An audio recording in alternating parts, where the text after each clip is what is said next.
Hello everybody, this is Adam with Transparency Pro, the Game Machine, bringing you a new topic video. This time, instead of focusing on what's new, what's current, what's going on, I want to talk about something, more where I'm more of an old school kind of gamer guy, who plays a lot of new school games too, apparently, who just want to talk about something back in the day that I used to do quite a bit. And I know many of you have memories and stories, and I hope that maybe you guys can share them with me too. But renting games. The fact of renting games, actually physically going to a rental place, renting a video game, take it home for a few days, and then bring it back. I have so many different memories of that. In fact, that's how I got to play most different kind of games. In fact, that's how I discovered one of my favorite series of all time, which is Mega Man. Yeah, it's just one of those things. It's like you would do just about every weekend. You would try to convince your parents to let you rent a game. You'd rent it for like $2 or $3, and keep it for that weekend, and then bring it back. And it was just super, super awesome. And I'd be honest because I'm just waking up, but yeah, it's just one of those things I really remember, being a kid. And because you gotta think, nowadays it's so much easier just to go out and buy a $60 game or trade in a bunch of games and get a game, or you can go and get a used game for maybe $10, $20 or something like that. Now, nowadays, but back then, I mean, there was really no GameStops, no nothing like that. I know some people had some mom and pop game shops, but around my area, it was Walmart. It was Walmart, there was Kmart in the next town over, and if I was really lucky, we get to go to the big city, which is Lexington, which is like an hour away, and, they had all the Toys R Us and all that other stuff, and KB Toys, and yeah, so, getting new games was not that easy. I mean, if Walmart didn't have it, pretty much, I was out of luck, as far as that goes, so, yeah, so I had to rent, and I remember, when I was a kid, I was between the NES and Super Nintendo era, I would always rent NES games and Super Nintendo games at the same time. Mega Man was one of those series I really got into. Then the video store there had several different Mega Man games.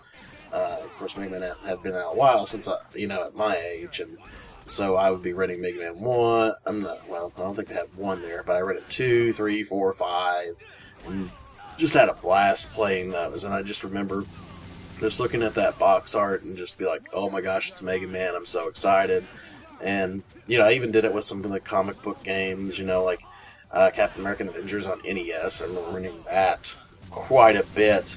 And for some reason, I was really impressionable child, I guess. But anything with, a cartoon character on it, because I rented, Pink Panther game for Super Nintendo, which was quite fun. It was, Go to Hollywood. I remember really enjoying that.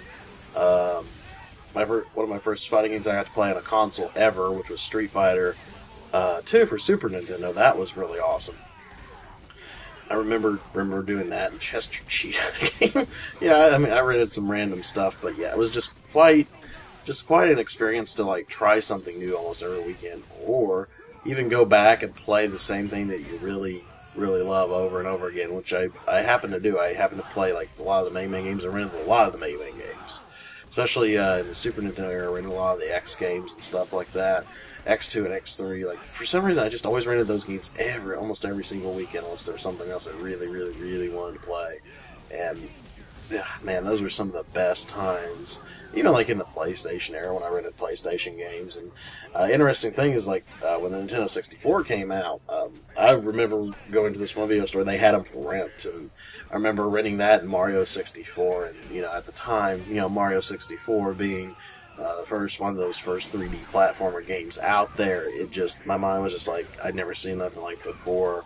I had a VHS tape from Nintendo Power, telling me about N64, and I was like, oh my gosh, my mind was just blown, and the fact I was actually playing it was awesome, and it was even more awesome that I got that Christmas. But yeah, those are just some of my memories of renting things, and it's really kind of sad that just about everything in my area has closed. We had a movie gallery that, of course, shut down, and then a local mom and pop one, which they stopped getting a good selection of anything anymore, and they went out, and Redbox is king here. But yeah, so guys, tell me, do you have any memories of renting that you want to share? I want to hear your stories. Do some video responses. Just do whatever. Just tell me about Do you miss the days of going to a video store, renting a game, not knowing what you're going to get? You just look at the box and like hope it's good, because that was the thing about it back then. Is like you don't know what you're going to get is good, and nowadays we got the internet and stuff to tell us. But back then it was kind of a Wild West. Like you had to go by the box art,